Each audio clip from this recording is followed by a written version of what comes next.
School चलो अभियान 2023 और संचारी रोग नियंत्रण अभियान का शुभारंभ किया गया। निःशुल्क पाठ्य पुस्तकों एवं कार्य पुस्तिकाओं के वितरण का भी शुभारंभ हुआ है। अंदर आदरणीय प्रधानमंत्री जी के मार्गदर्शन में प्रदेश सरकार ने जो कदम उठाए, आज उसके परिणाम हर एक क्षेत्र में देखने को मिल रहे हैं। स्कूल चलो अभियान,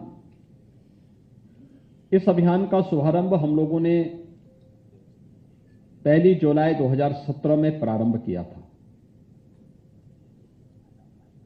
उस वर्ष जुलाई में इसलिए ये कार्यक्रम प्रारंभ किया क्योंकि सरकार ही 19 मार्च को बनी थी और मार्च के बाद फिर इन कार्यक्रमों को आगे बढ़ाते बढ़ाते जुलाई 17 में हम लोगों ने स्कूल चलो अभियान के कार्यक्रम को कुकरेल में प्रारंभ किया था। एक सफल कार्यक्रम रहा। आप याद करिए, प्रधानमंत्री मोदी जी ने 2014 में आने के साथ ही स्कूल में जो ड्रॉप आउट रेट था, खासतौर पर 5वीं और 8वीं क्लास पास होने के बाद बच्चे स्कूल छोड़ देते थे, खासतौर पर बालिकाओं की संख्या इसमें ज्यादा थी। इसी के लिए उस समय एक स्लोगन दिया था, बेटी बचाओ और बेटी पढ़ाओ का। इसमें भी आप देख रहे होंगे दोनों विभाग साथ काम कर रहे हैं, स्वास्थ्य विभाग भी और शिक्षा विभाग भी। एक साथ ये कार्यक्रम एक साथ चले थे, लेकिन उत्तर प्रदेश में किन्हीं कारणों से उन्हें लागू करने में देर हुई। जुलाई 2017 में हम लोगों ने स्कूल चलो अभियान आगे प्रारंभ किया था और इस कार्यक्रम के माध्यम से हम लोगों ने प्रयास प्रारंभ किया कि कोई भी बच्चा स्कूल जाने से वंचित न रह जाए। इसके लिए जो हमारे शिक्षकगण हैं उनकी मदद लेकर के, चुने गए जनप्रतिनिधियों की मदद लेकर के, स्वास्थ्य शिक्षा विभाग से जुड़े हुए अन्य कार्मिकों की मदद लेकर के बृहद पैमाने पे कार्यक्रम चला है। और मुझे बताते हुए प्रसन्नता है कि जो संख्या जुलाई 17 में हमारे सामने केवल 1,34,00,000 की थी, आज वो बढ़कर के 1,92,00,000 के आसपास से 1,92,00,000, यानी ये संख्या जो बढ़ी है, ये बढ़ी हुई संख्या इस बात को प्रदर्शित करती है कि प्रदेश के अंदर ये कार्यक्रम सफलतापूर्वक आगे बढ़ा।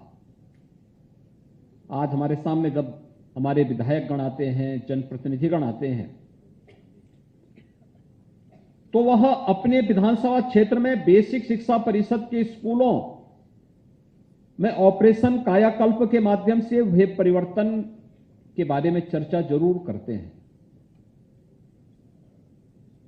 ड्रॉप आउट रेट का कारण क्या था? विद्यालय के भवन जर्जर थे, फर्श अच्छा नहीं था, विद्यालय में के भवन के ऊपर बड़े बड़े पेड़ जमे हुए थे,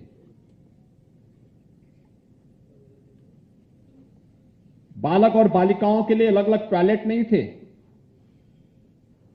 पेयजल की सुविधा नहीं थी, यानी ये बुनियादी चीजें थी। लाइब्रेरी और स्मार्ट क्लास की बात तो बहुत दूर थी। आधे से अधिक बालिकाएं ऐसी थी जो नंगे पैर स्कूल आती थी। बालकों में भी यह संख्या 40% के आसपास ऐसा था जो नंगे पैर स्कूल आते थे। यूनिफॉर्म बहुत अच्छी क्वालिटी की नहीं थी, जो एक यूनिफॉर्म मिलती भी थी तो वह सत्र समाप्त होने के बाद आ पाती थी। और उस समय मैंने इस बात को महसूस किया कि जिन बच्चों के प्रति हम लोग इतने लापरवाह हैं। यह केवल एक मासूम बच्चा नहीं है, वह हम अपने भविष्य के प्रति लापरवाह हैं। ये केवल प्रदेश का भविष्य नहीं बल्कि देश के भविष्य के प्रति हम इस प्रकार की लापरवाही अपना रहे हैं। और इसीलिए उस समय हमारी सरकार ने तय किया कि हर बच्चे को 2 यूनिफॉर्म मिलेंगे, बैग मिलेगा, बुक्स मिलेगा, जूते मोजे भी देंगे। और ऑपरेशन कायाकल्प के अंतर्गत सभी जनप्रतिनिधिगण, शिक्षा विभाग के अधिकारीगण,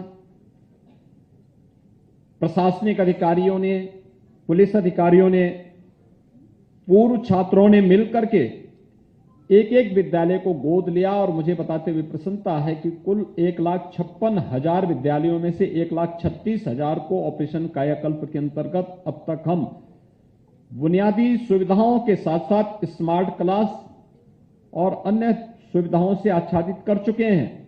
जो शेष 20,000 इस विद्यालय बचे हैं, उन्हें इस सत्र में हम लोग कुछ को गोद लेकर के, कुछ को राज्य के बजट से, कुछ को ग्राम प्रधान निधि से इन कार्यक्रमों से जोड़ने का कार्य हो रहा है। आप अनुमान कर सकते हैं, अब तो पाठ्यक्रम में भी काफी बदलाव आया है। एनसीईआरटी का पाठ्यक्रम बेसिक शिक्षा परिषद अपना रहा है। मानव संपदा पोर्टल के माध्यम से शिक्षकों की उपस्थिति के साथ साथ शिक्षा विभाग के अधिकारियों की उपस्थिति उसके साथ दर्ज हो रही है। निपुण भारत अभियान के अंतर्गत बच्चों के प्रत्येक विद्यालय को, प्रत्येक ब्लॉक विकास खंड को, प्रत्येक जनपद को निपुण विद्यालय, निपुण जनपद, निपुण ब्लॉक घोषित करने का एक प्रतिस्पर्धा, स्वस्थ प्रतिस्पर्धा प्रारंभ हुई है। और शिक्षा के क्षेत्र में जब हम क्वालिटी देने की स्थिति में पहुंच चुके हैं, उसी कार्यक्रम को आगे बढ़ाते हुए आज तमाम कार्यक्रमों को यहां पर लॉन्च भी किया गया है। और मुझे बताते हुए प्रसन्नता, यहां पे निःशुल्क पाठ्य पुस्तकों का वितरण तो 5 बच्चों को हमने किया ही, साथ साथ यहां पर विद्या प्रवेश पर आधारित स्कूल रेडीनेस कैलेंडर एवं शिक्षक मैनुअल का भी यहां पर विमोचन अभी मंच के माध्यम से हुआ है।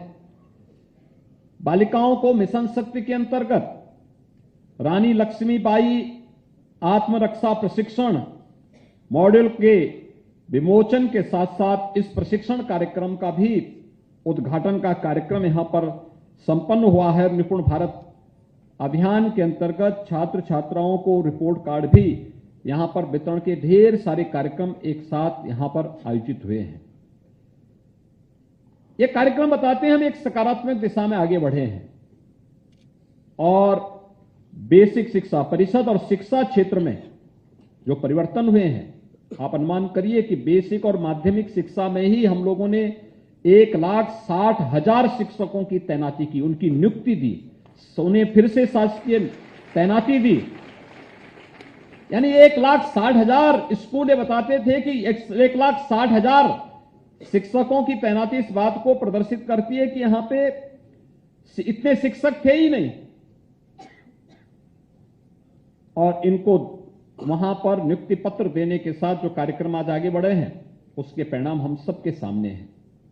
और आज इसीलिए स्कूल चलो अभियान जब प्रारंभ हो रहा है, अगले 1 महीने तक ये कार्यक्रम चलेगा। इसमें हमारा दायित्व बनता है कि हर शिक्षक, हर प्रधानाचार्य, जिस ग्राम पंचायत में स्कूल है या जिस वार्ड में स्कूल है, वहां के सभी मानदंडों के साथ, ग्राम पंचायत है तो ग्राम पंचायत, ग्राम प्रधान के साथ साथ उनकी पूरी पंचायत के साथ में बैठक करें, उनका सहयोग भी लें, अभिभावकों की भी बैठक लें। अच्छा होगा किसी दिन घर घर जाकर के एक एक घर की आप लोग स्क्रीनिंग करें, एक स्टडी भी करें ग्राम पंचायत की, किस ग्राम पंचायत में कितने घर हैं, इस ग्राम पंचायत में किस किस सामाजिक और आर्थिक परिस्थिति में निवास करने वाले लोग हैं। फिर उनका एक डाटाबेस तैयार करिए और उस परिवार में कितने लोग हैं जो स्कूल पढ़ने वाले लोग हैं। विद्यालय के पास ये रिपोर्ट कार्ड अपना होना चाहिए अपनी ग्राम पंचायत का। और हो सके तो बेसिक शिक्षा परिषद इसका एक पोर्टल तैयार करें और प्रत्येक विद्यालय से लेकर अपने अपने गांव पंचायत में उन्होंने कितना वो रखा है, कितना डाटाबेस उन्होंने तैयार करके रखा हुआ है, क्योंकि यह आपके लिए तो महत्वपूर्ण होगा ही, एक शिक्षक के लिए भी अपने जिस परिवेश में वो कार्य कर रहा है वहां के सामाजिक, वहां की आर्थिक स्थितियों को अध्ययन करने का एक माध्यम मिलेगा, एक केस स्टडी होगी उसकी उस स्थानीय स्तर पर। और फिर उससे आप तय करेंगे कितने बच्चे स्कूल जा रहे हैं, कितने बच्चे स्कूल जाने से वंचित हैं। जो स्कूल जाने से वंचित हैं, किन कारणों से वंचित हैं? जब उनकी फीस नहीं लग रही है, यूनिफॉर्म फ्री मिल रही है। अब तो हम 1200 रुपए हर बच्चे को डीबीटी के माध्यम से दे रहे हैं। हमारा प्रयास होना चाहिए कि उसी समय आधार ऑथेंटिकेशन की कार्रवाई भी हम प्रारंभ करवाएं। पूरे प्रदेश के अंदर सभी जिलाधिकारीगण इस बात को सुनिश्चित करेंगे कि एक एक नोडल अधिकारी तैयार करें और बेसिक शिक्षा अधिकारी जो ये बीएसए हैं उनके साथ मिलकर के हर विकास खंड का, हर ग्राम पंचायत का एक तैयार करते हुए इस बात को सुनिश्चित करें कि अलग से कोई व्यवस्था नहीं, बल्कि उसी के साथ इस 1 महीने के कार्यक्रम के साथ, जिससे 1 महीने के कार्यक्रम के बाद डीबीटी के माध्यम से जो धनराशि इन बच्चों के अभिभावक के अकाउंट में जाना है, वह तत्काल हम अगले 1 महीने 2 महीने के अंदर इस पैसे को उन परिवारों के, उन अभिभावकों के खाते में भेज सकें, जिससे समय पे यूनिफॉर्म मिल सके बच्चों को, समय पे वे बैग खरीद सकें, समय पे जूते मोजे का खरीद कर सकें और फिर जाड़ा आने के पहले उन बच्चों के लिए स्वेटर की व्यवस्था भी कर सकें। समय से ये सारे कार्यक्रम आगे बढ़ने चाहिए, समयबद्ध तरीके से इन कार्यक्रमों को आगे बढ़ाया जाना चाहिए। हम खेल कूद की प्रतिस्पर्धा भी कराते हैं। हमारा प्रयास होना चाहिए कि कार्यक्रम हमें बाद में फिर नवंबर दिसंबर के दौरान छुट्टियों के आसपास इन कार्यक्रमों को हम करें। स्कूली स्तर पर सरकार ने इसलिए तय किया है कि हर ग्राम पंचायत में एक खेल का मैदान होगा और खेल के मैदान के लिए हमने जो स्थल तय किया है वो स्कूल के आसपास की जो भूमि होगी उसी को आरक्षित करके, आवश्यकता पड़ती है तो हमने राजस्व विभाग से भी कहा है, जनपदों से भी कहा है कि उसके आसपास अगर आवश्यकता पड़ती है तो इंटरचेंज करके विद्यालय के नजदीक की भूमि को हम खेल के मैदान के रूप में, ओपन जिम के रूप में वहां पर यह व्यवस्था दें। और ये कार्यक्रम युद्ध स्तर पर प्रदेश भर में प्रारंभ हुआ है। बच्चों को खेलने कूदने के लिए सड़कों पर न जाना पड़े, बल्कि स्कूल का अपना खेल का मैदान हो। जिस समय स्कूल चलेगा उस समय बच्चे उसका उपयोग करेंगे और शेष जो कि ग्राम प्रधान निधि का भी उपयोग उसमें होना है। जब विद्यालय बंद हो उस दौरान ग्राम पंचायत उसका उपयोग करे, गांव के बच्चे उसका उपयोग करें, सभी बच्चे खेले कूदें, अपने सार्वजनिक कार्यक्रमों को भी इस मैदान में करें और उसको मेंटेन करने का कार्य भी करेंगे तो एक बड़ा अभियान पूरे प्रदेश भर में आगे बढ़ सकता है। और न केवल अच्छा पठन पाठन का माहौल विद्यालयों में बनेगा, बल्कि शारीरिक और मानसिक रूप से भी ये बच्चे स्वस्थ होंगे। और यह कार्यक्रम राज्य स्तर पर प्रारंभ हो रहा है।